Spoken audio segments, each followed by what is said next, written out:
Do you remember back when life was simple? When the man simply got up off his ass and went to work? When the woman, maybe she did a little bit of work outside the house, but mostly she was a homemaker. She made dinner. She mostly raised the kids. The kids went to school or they're homeschooled. They got an education. Dad came home from work. They had dinner, that sort of thing. I'm giving you an opportunity right now to make life simple again. Stop with the online business bullshit schemes. Everyone is doing that. All of these blue collar workers and these people in these trades are retiring. And I don't just mean trades that you traditionally know, like plumbing and electrician and things like that. I mean every single trade: lawn care, handymen. I'm talking everything, cleaners, everything. Okay. This is the industry that there is demand in right now, and the demand ain't stopping. It's just going to increase. So, right now, we've got Salt Lake City, Utah, railroad workers needed. Okay. They're looking for everybody in this post, including laborers, which means you can start this with zero experience. Okay. They're paying from $25 to $55 per hour. So if you have absolutely no experience, you can get $25 an hour. If you have labored before, maybe you've worked for a roofing company, you've done cleanup, anything like that. Okay. Any company that you have worked for that you've done any sort of cleanup on, any sort of general labor, anything, then you can probably sell yourself and start even a little bit higher than that. Maybe they'll start you at $27 or $28 an hour. So it's a local railroad construction company seeking full-time superintendents, foremans, operators, and laborers. The job duties include remove and replace track and track components, i.e. ties, rails, bars, spikes, etc. If you've ever walked along a railroad track, just kind of looking down at your feet and stuff, looking at the track, you've already seen a lot of these things. Replace or repair track switches. Follow safety rules. Okay. Track switches, you're going to be taking things off, putting things on, just working with the track and around the track. Follow safety rules. Work with heavy tools and machinery. This would be a great opportunity for you to increase your skills working with these sorts of equipment and getting certified with these sorts of equipment. Some travel required, per diem paid for travel. This means that they're usually going to pay for your hotel room, and they're usually going to give you a food stipend. When you're staying in the hotel room, you can usually cop breakfast at the hotel. Depends what time you need to be at work. If it's too early or too late, then you're not going to get breakfast. If it is, breakfast is taken care of, and you can just save that money that you'd normally spend on breakfast.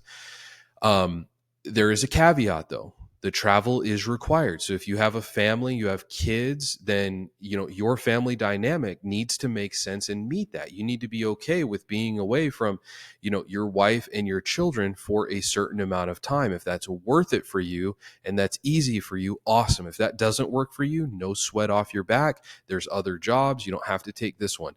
So requirements: must be able to lift 70 pounds. God, doesn't that just sounds manly, right? Everybody working on their keyboards, working on their online businesses, creating their resources. And you're like, fuck, dude, you can't even do my job unless you can lift a minimum of 70 pounds. Okay. Like I've got a 75-pound sandbag right next to me right here. I'm in my garage, the ultimate man cave, the ultimate place for masculinity and male thoughts to happen, man. I got a 75-pound one right there. And so you need to be able to lift 70 pounds. You can do that. You can do that. And if you can't, get out in your fucking garage and start doing push-ups, start lifting things. Okay. And don't think that this is like it doesn't say you have to do it every 5 minutes. It just says that you need to do it. Okay. Minimum age 18 years old, legal work status. Of course, you can't be an illegal immigrant. If you cross the border, fucking sorry. You need to go back, come through the come through the country legally. Okay. And then you can do this. So CDL is a plus, not required. So if you have your CDL, you're already up in the game. You can already say, yeah, I also have my CDL. And then when you start talking about wages with you, hey, you can bump it up a few bucks. Pre-employment drug screening and background check required. If you're on drugs, you're a fucking moron, dude. You're an idiot, okay?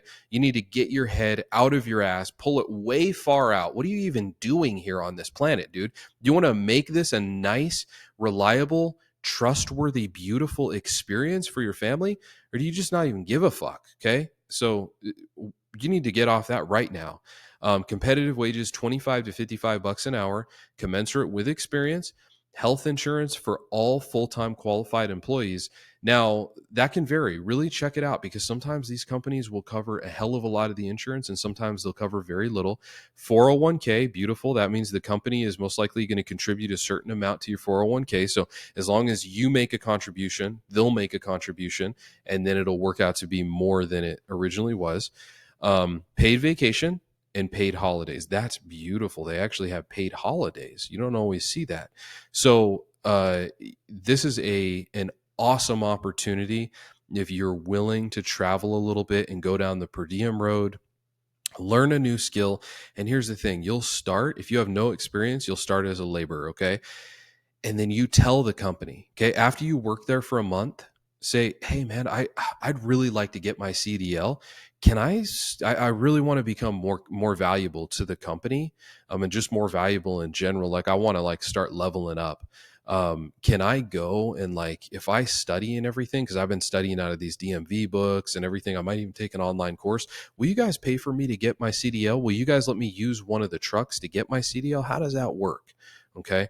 So you'll become a laborer, then you'll become an operator. So you will operate something. You'll be in charge of a certain piece of machinery or a certain process that has to be done with the railroad tracks.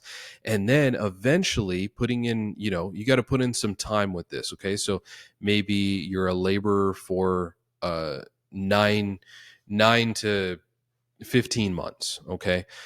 And then maybe 6 to 12 months. Okay, who knows? Then you become an operator. Okay, you make more money. Then you become a foreman. So that means you manage a crew. You'll start managing people. Maybe you'll have 2 to 5 people that you'll look over, and you'll just kind of make sure the job's getting done. You'll still be working alongside them, but then you'll make the big decisions. Hey, boss, we ran out of railroad ties. What should we use now? Okay, you make those kind of decisions. Well, we're going to get some more, Bobby. Hang in there. And then superintendents are down the road. Once you have much more experience, you've been a foreman. It'll probably take you about 2 to 4 years to become a foreman. I'm saying two because if you're stellar, kicking it, hitting it out of the park, you're very intelligent with it. You show up to work, you're ready to work. You have a friendly attitude, but you have a can-do attitude, but you're very aggressive in accomplishing your tasks. You could do that relatively quickly. In 2 years, I would say is very quick for a foreman. You don't have to be like some of these guys that, I mean, come on, dude. A lot of these guys, they're addicted to cigarettes. They don't have their own transportation. They can be on and off drugs. Sometimes they're not dependable. They're not very friendly. They're not good teachers, and it takes them 12 years to become a foreman. And then they become the foreman because the guy can't find anybody else. Okay. So if you're going in here, clean cut isn't the right word. I don't necessarily like that word because I'm not clean cut at all. I've got a beard. I'm growing my hair out. But I mean, if you cannot smoke on the job site, of course, you have your GED or you have a high school diploma. You're a friendly guy. You have a can-do attitude. You're aggressive towards your goals. You mean business when you get there. You can get the job done, and you're very, very dependable. I mean, dude, you're going to be like the freaking golden eagle. Okay. You're going to be like the golden child here. They are going to absolutely love you. They're going to want to promote you so quickly and so fast. And then after that, you'll get into superintendent. Superintendents, they look after the foremans. They look after a bigger, broader scope of the operation to make sure everything is getting done. Remember, it's a ladder, and the higher you go up, then the bigger the bird's eye view is that you have to manage and make sure that it is going right. And that can always be something that later on, this is about right now. It's about getting your ass in the job. Okay. Getting your ass working. No more excuses. Let's bring home the paycheck. Let's take the pressure off the wife, off the kids. They hear the bill talks. They hear the financial talks. It stresses them out. They worry about it. They cry about it. They dream about it. This is not something that we want for our children or our wives. Okay. We want them to just not have to worry about that part. Okay. Life is hard enough. It has other things that have to be dealt with. Let's not make them worry about that part. Okay. But as I was saying, you may get in as a laborer and then work up to an operator and then find that you really like that you really like that position and that you don't want to take on the added responsibility of having to manage other people and make sure that they're doing their jobs and things like that. And you're like, I mean, it is more money. It's $6 more an hour and the benefits get a little bit better maybe, but I'm I'm comfortable in where I'm at, and that's completely fine. Okay, not everyone has to be a foreman or a superintendent. You want to eventually make it out of the labor position, because that is going to lead to more money, and also it's not necessarily going to lead to more management, but it's going to lead to more skill growth. So you want that skill growth. You definitely want to make it up to an operator. And if they're starting you at 25 with no experience, my guess is probably about 3 to 6 months down the line for a laborer, then they'd probably bump you up to 26 or 27. And then if you, again, if you are a go-getter, if you're a hustler, dude, and you mean business, then probably about a year into it or so, then maybe nine months, then you could possibly become an operator making about $30 plus an hour. So there you go. Get out and get it.